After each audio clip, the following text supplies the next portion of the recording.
I was just scrolling through my Reels feed and suddenly this reel popped up. ওটা দিয়ে 150 ভাইয়া। দেন কি chicken না, সসেজ আর chicken বল। এই রিলটাতে একটা আপু ওই যে বর্তমানে যে স্ট্রিট ফুডগুলো আছে না, ওই ট্রেন্ডি স্ট্রিট ফুড, ওই চিপসের প্যাকেটের মধ্যে হালকা সালাড টালাড দিবে, তারপর হচ্ছে ওই চিকেন টিকেন দিয়ে একটু সস টস দিয়ে মেখে দিবে। তো এরকম একটা আপু বিক্রি করতেছে অ্যান্ড একটা কন্টেন্ট ক্রিয়েটর এটা শ্যুট করছে আর রিলস হিসেবে আপলোড করছে ফেসবুকে। দ্যাটস গ্রেট, এটা থেকে আমার কোনো সমস্যা নাই। এখন ওই রিলে আপুটা যে কথাবার্তা বলতেছিল, যেভাবে কাস্টমারদের সাথে ডিল করতেছিল, ওনার পোশাক, ওনার সব কিছু পারফেক্ট ছিল। উনি ওইখানে শুধু বলছে যে ওনার চিপসের প্যাকেটের দাম, মানে চিপস মাখার প্যাকেটের দাম হচ্ছে যে 100 টাকা। এখন আমি বুঝতেছি ভাই, আমাদের কাছে বা আমাদের যারা সাধারণত এইসব খাই, ওদের কাছে হঠাৎ করে 100 টাকা শুনে মনে হচ্ছে ভাই বিশাল দাম নিচ্ছে, অনেক দাম নিচ্ছে।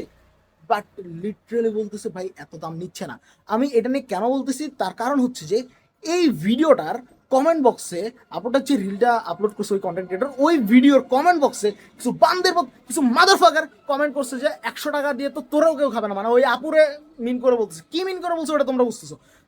আবার কিছু বান্দের বলতেছে 100 টাকা কি পুন্দাইলে আসে, আল্লাহর পথ।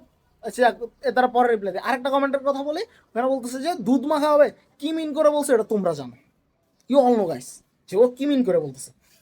এখন আমার কথা হচ্ছে ভাই, তোরা কি পরিমাণ মাদারফাকার, কি পরিমাণ পারভার্ট হইলে একটা সুশীল ভালো ভিডিওর ভিতরে তোরা এই ধরনের কমেন্ট করস।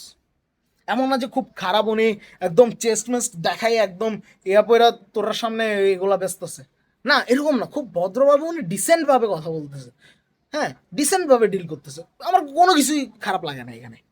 বাট তোরা মাদারফাকারগুলা এই ধরনের বাজে কমেন্ট করতেছিস এই ধরনের একটা রিলে।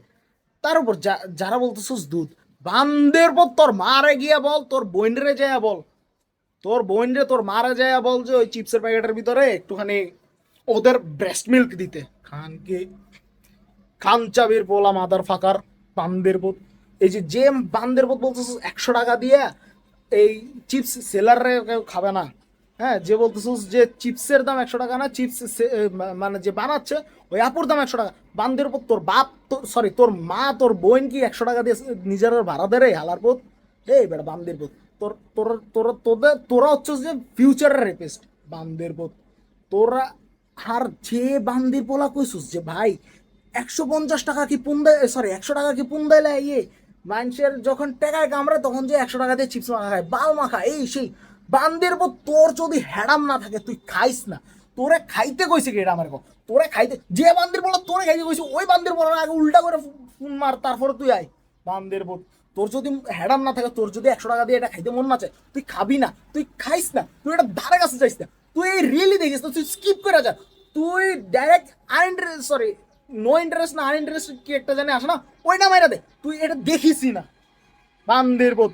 তাও এরকম উল্টা পাল্টা কমেন্ট ভালো ভিডিও তো করিস না। এখন এই ভিডিওটা যদি আমার ফ্রেন্ড লিস্টের বাইরে যারা দেখবে, ওরা আমার এই কমেন্ট, এখানে কমেন্ট বক্সে এসে সুন্দর সুন্দর কিছু পবিত্র পবিত্র ওয়ার্ড বলবে, বাট বিশ্বাস কর ভাই, ফাক ইউ, তোরা করারও টাইম নেই। কারণ তোরা মাদারফাকার, তোরা বান্দির বোধ, তোরা অশিক্ষিত। এই বাঙালিগুলো অশিক্ষিত, নিজেরা বাঙালি বলতে লজ্জা লাগে, কারণ তোর মতো বান্দির বোধগুলা বাঙালিটারে নষ্ট করে দিছে। বান্দির বোধ এইসব বান্দের বলাগুলো আইয়ে করতে ভাই এই মাদার